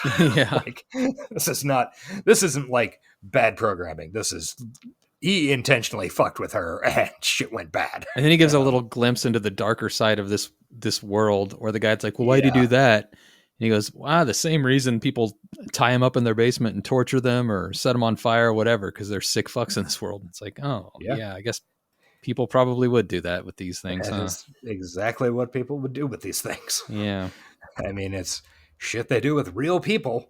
I mean, why wouldn't they do it with what is marketed as fake people? Yeah. So they plug her in and are about to drive off. And then, just as they're about to drive off, Patrick's standing in front of him, and the driver goes, oh, wait, I remember him. He's one of the old versions, and gets blown the fuck away. Shot. Yeah. Yeah. The other tech just takes off on foot and ends up stumbling into the pile of bodies that has now accumulated. Things have gotten out of control at the lake house. A little bit, which is, I don't know, that's one of the things I really enjoy in kind of your comedy horror films, where you're suddenly faced with, oh yeah, we had a bunch of laughs along the way. Here is 7 dead people in a pile. One of which they get to see the cop. Yeah, his face was definitely inverted. Yeah. So Iris wakes up back in the van because she got plugged in. And Patrick has the tech cornered, but runs out of bullets and is starting to choke him when Iris arrives with a cattle prod from the back of the van. But she can't hurt him because they did a full system reset. She no longer is jailbroke the way she was earlier. And Patrick's about to kill her and the tech. And she talks at Patrick and explains that Josh is just using him like he did to her. And then the feelings of love she feels for Josh, he actually feels for Ian. Yeah. Eli. And she gives him back the little speech that she overheard earlier about how it's a burning pain and angry and violent and bright. And Patrick is like, I do remember that. And we see a bunch of flashes to him and Eli, and they're meet cute again. And he cattle prods himself to death in the mouth. Yeah. So, R.I.P. Patrick.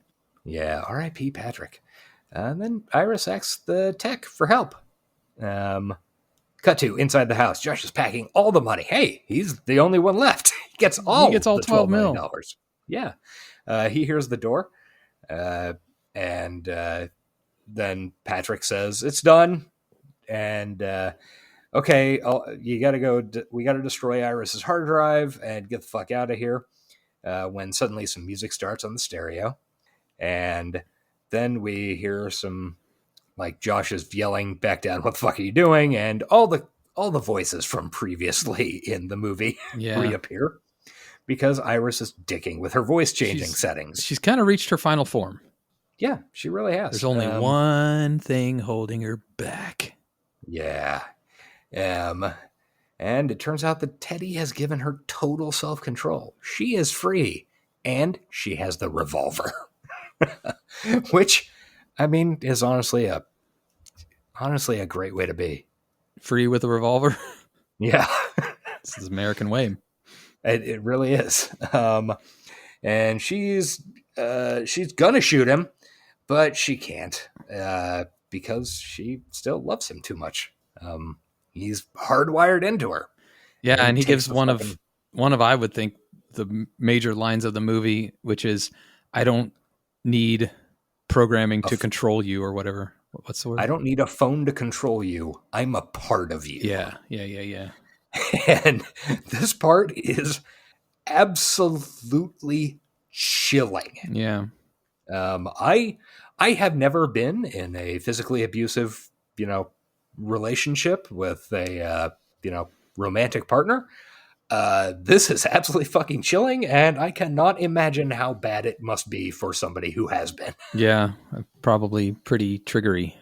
Yeah, because it is exactly the shit that you hear from abusers when they are, defending themselves, or when they get recorded, or and she can't shoot him because she does still love him, even though she has total self-control. She can't control herself enough to do that.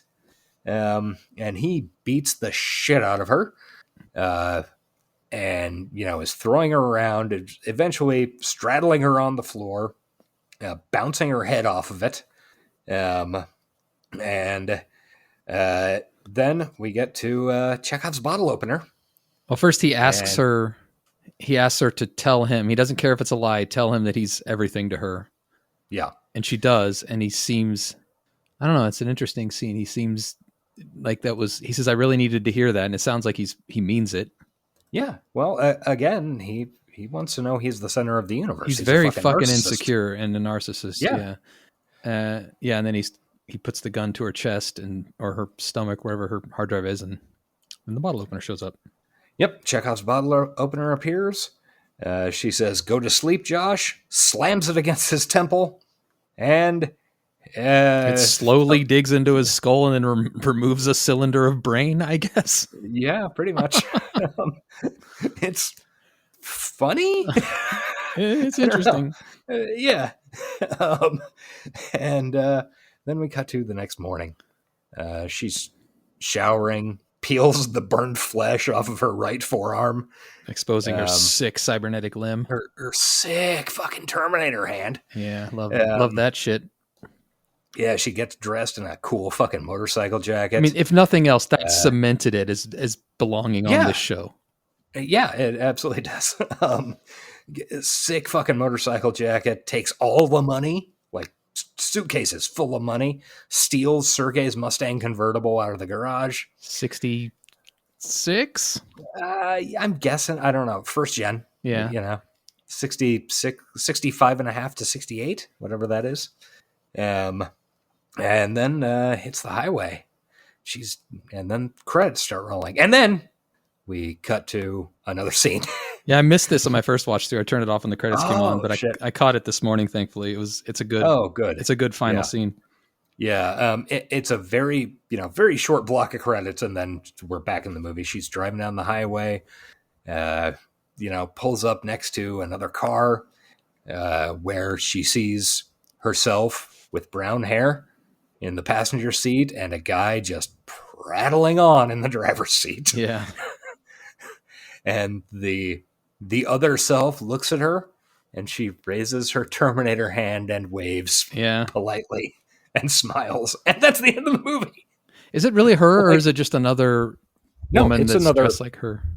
No, it's another Sophie Thatcher. Oh, I didn't catch that, I guess. Yeah. She looks different with different haircut. I noticed the blonde hair, but yeah, it is a great way to end it. Waving Terminator hand. Yeah, and I wish the sequel came out tomorrow. And she drives away listening to ABBA, by the way. Oh yeah, that's right. Yeah, I don't know if I'm totally happy if they don't make a sequel, but I also think there could be a really cool sequel that would be nothing like this movie. Yeah, I would be. I'm not in the automatic. We should make a sequel. Just as a person. Yeah, but. This one, great. Happy to see it. Right. Oh, there we go. We completely spoiled a month-old movie for you. Yeah. But honestly, I don't. I mean, we spoiled it. Like you know what happened, but the movie, the It kind of spoils journey. itself. Yeah, The journey is the important part. you Who know. cares? Yeah, it's fun. I think all their spoiling, like their marketing and their just spoiling at the beginning within the narrative of saying she's going to kill him, was good. I think the journey is the important part, Yeah. and it's more fun kind of knowing what happens. Although, like I said, Patrick being a robot did take me by surprise at first, and I think Yeah. so. They still put some surprises in there for you. Yeah, it's a thing where I spotted it or at least suspected it beforehand, but if I hadn't noticed a couple of real specific things, there's no reason I would have. Yeah. I mean, Mainly, it was just like the implications lighting are of the there. flashback was similar. Yeah. The two flashbacks felt very similar. Yeah. Yeah. Good movie. Yeah, good movie. Do you want to rate it or what was it up against in the theater? Okay, actually, this is pretty exciting. Okay, so weekend of January 31st, 2025, the number one movie that weekend. Just throw me a guess of what you know is in theaters. Just anything. Dude, I have no idea whatsoever. Okay, what if I tell you, let's see. Is it the Captain America, the new Captain No. America? No, that wasn't out yet. Okay. That's the only thing I can think of. Okay, what if I tell you it is a film starring Pete Davidson, Oh boy. Laurel Howery, Isla Fisher, and Ricky Gervais. No, I don't know. It is a movie I had never heard before I clicked Box Office Mojo called Dogman. It's an animated film. It made $36 million. Jesus. Okay. It's apparently a DreamWorks movie.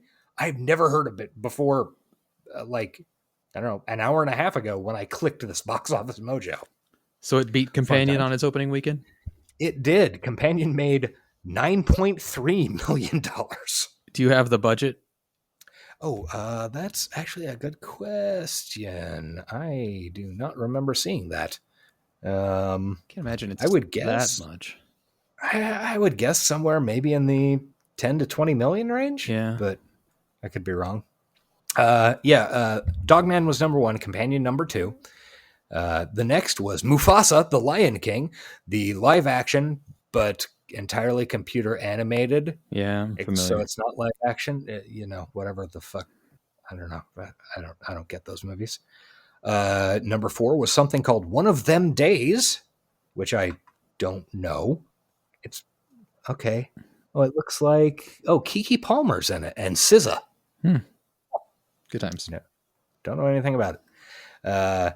Number five was a little movie directed by, it's not a name I recognize, but apparently he directed Braveheart and Apocalypto and The Passion of the Christ. Mel Gibson? Not ringing a bell. Starring... Is he related to the guy that was Mad Max first? Yes, that's exactly right. And the star of this movie is the brother of the guy who dies right at the beginning of The Sixth Sense. I'm legitimately, I'm not playing dumb. That statement confused me. It stars the brother of the guy who died right at the beginning of The Sixth Sense. I'll let you in a little secret. I've never seen The Sixth Sense. Really? Huh. I just swore you were there. I was not there. I think I was on my computer. Okay. I remember you're speaking of. I was in the house, but I was not there. Yeah. Okay. Yeah. That's a slightly different version of there, but sure. The person that I'm speaking of in The Sixth Sense is Donnie Wahlberg. Oh, okay. And of course, his brother is Marky Mark. Marky Mark. Yeah. The great. Where apparently the big spoiler in this movie is that he's wearing a bald cap. Cool. I don't get it. Number 6, Sonic the Hedgehog 3. Number 7, Moana 2. 8, A Complete Unknown. 9, The Brutalist. Let's see, is there anything else? I think that's enough. Nah, we gotta wrap this thing up. Fuck it, Ron Fitz Show. We have got to rate it Okay, great. Companion. If you're new to this podcast, if you just picked up, it's like, hey, that's a new movie. Let's see what they have to say about it. And you're still here. Congratulations. You're one of the good ones. Yes. We rate it on 5 categories. The first ones are 1 to 10, and the final one is 1 to 5. So, first category is story. The story of Companion, I would say, is pretty good and told quite well. Yeah. Yeah, absolutely. Not anything groundbreaking. It's a story we've basically heard before. Blade Runner kind of touches on it. I don't know. Approaching this movie from a critical standpoint, I can't think of a single thing I would have done different. Yeah. I agree. I mean, the story they chose to tell, they did it about as well as you can. Yeah. I don't know. I'm gonna give it an 8. Yeah, that's exactly where I was going to land. Okay. All right. Hey, we're simpatico on that one. Influence, completely impossible to tell. The movie is literally a month old. 100, 0, I don't know. Hopefully, a huge amount of influence. Yeah, I would like to see. I would like to see this entire cast together on many movies. Yeah, that red carpet picture. They look like a fun cast. Yeah. Prescience. Once again, hard to tell considering it's modern day filmmaking. But I feel like this movie is.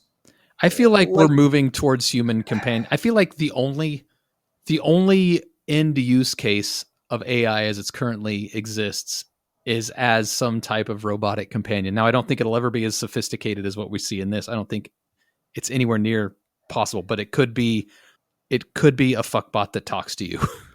I think we're, in many people's minds, we're already there. Yeah. You know, it's like, I don't remember if we talked about it on the show. Several weeks ago, there was a thing running around Bluesky about how this absolute fucking loser tech dork bought his daughter a stuffed animal that had AI integrated, where it would talk back to her and stuff, and he was getting annoyed because she kept turning the AI, like the talk back to me thing, off. So I'm guessing that exact thing already exists in waifu pillows across the country. Yeah. And I honestly think this movie is far too prescient because I know there are far too many people like Josh out there, and it's bad. A lot of them are running the country. Yeah, it's bad. It's bad. So I'm just going to go out on a limb and say that Prescience really feels like a solid 8 to me. This could be 5 years from now. Yeah, we'll see in 5 Assuming years. they can, we might up it to 10. Assuming they can get auto-driving cars to work. Yeah, that's also a big if. Which, yeah, I don't know if that's going to happen, but style.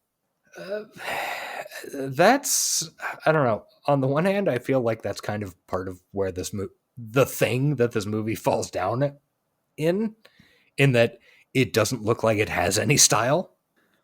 Does that make sense? I mean, that's not what it's going for. It's not.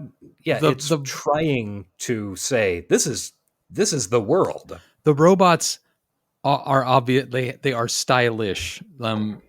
They're obviously going for something with the way they dress Sophie Thatcher and the Patrick bot. Yeah, she's a slightly elevated trad wife. Yeah, and I noticed Patrick's outfits on some of the points, and I'm like, that's interesting. That's not something, and I know that that's not really the style category as it's envisioned. That how are people dressed? But like, what are you going to do in a basically modern era thing? They also had the Mustang, which I like a good candy apple red Mustang convertible. They also had Eli's vest.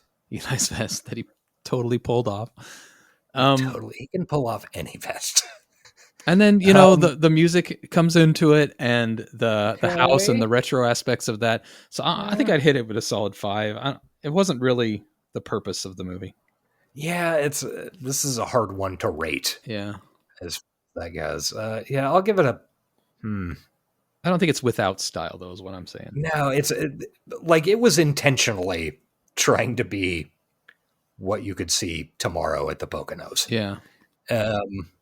Yeah, I guess 5. I don't want to agree with you just because always feels weird when we agree on too much, but yeah, 5. We are pretty lockstep so far on this one. Let's see if we can complete all 5. What is your hand raiser rating? 1 to 5. It's like stars, only it's hand raisers because we're a cyberpunk podcast. Oh, this is, for me, this is easily 4.5. God damn it, I was going to say 4.5. I would, if somebody wanted to argue with me and say it was a 5, I would be happy to have that conversation. Yeah, we'll see its staying power if we're still talking about it in a couple months or whatever. It's so new, it's hard to rate something. I mean, I don't know. Critics do it all the time. Yeah, but there's also the expectation that, things change over time. This movie felt like as fully formed, just about as fully formed as a movie gets. Like, it had a purpose. It had a really good script to start out with. I mean, there's nothing that detracts from this movie. Yeah, it had a really good cast putting it all together. Yeah, everything fucking worked. I mean, it's one of those rare examples where I can't point at anything in the movie and go, I would have done that different, in any real sense. Yeah. The only thing, the only point in this movie that I was a little annoyed at was the go to sleep Josh as she wine opened his head. That felt a little cheesy, but it's such a minor fucking quibble. Like, I don't know. It was a good job. Yeah. Yeah, it feels like this was a fully formed artistic statement, and nobody fucked with it between the creators' heads and it entering my face. Yeah, much like Patrick's fist and gun entered that cop's face. Yes, also true. Next week we are going to be sticking to this. We're going to be watching what is effectively a prequel to this film. Basically the same movie, which I wasn't thinking about when we picked it. But neither was I. It's very similar concepts. So we'll keep a very sexual robot. Oh, dude, when you hear us do the reveal, you're going to be instantly horny. The most fuckable robot in the world. We are, of course, talking about Johnny 5. We're going to watch Short Circuit Part 1. Yes, we are. If I can find it streaming. I hope I didn't check. I just assumed. That did not cross my mind. I am assuming we can find it somewhere. Yeah. Short Circuit 1. It's been requested. I don't know. Maybe these will be a twofer. Maybe we'll find another robotic companion movie and make it a trilogy and really put a bow on it for the next week. But, ooh, yeah. Look forward to that. Let's do Short Circuit too. We could. I don't think we should overload us with that much Short Circuit all in one setting. Too sexual. Too sexual indeed. Oh boy, we're gonna Fisher Stevens, long-awaited return to our program. Oh God, in his most famous role. Sadly, very for sadly, good reasons, yes. Not for good reasons. All right, look forward to it next week. Short Circuit. In the meantime, it's time for us to say goodbye. Josh, do you have a quote from this movie that you're going to send us out on? In fact, I do. Go to sleep, Josh. All right, goodbye, everybody. That was perfect. This has been the High Tech Low Life Podcast. Find us on Twitter at Johnny60seconds, email us at hightechlowlifepodcast@gmail.com, and find us on Patreon at patreon.com/hightechlowlife. Theme music by Nihilor at nihilor.com. Thank you for listening.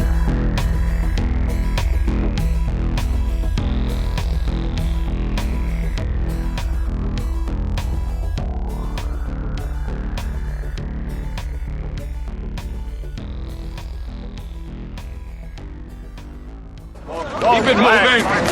Come on, what are you waiting on? Let's go. They're trashing our rights, man! They're trashing the fluid data! They're trashing! Hide the planet! Shut up and get in the car. Also, if you wanted to, you could say there are 2 times I felt truly happy. First, the day I met Josh. Second, the day I killed him. I mean, like, this one we really fall down in that I'm the one that reads the ending quote. That's true. That's a good quote. All right, we're done. Bye.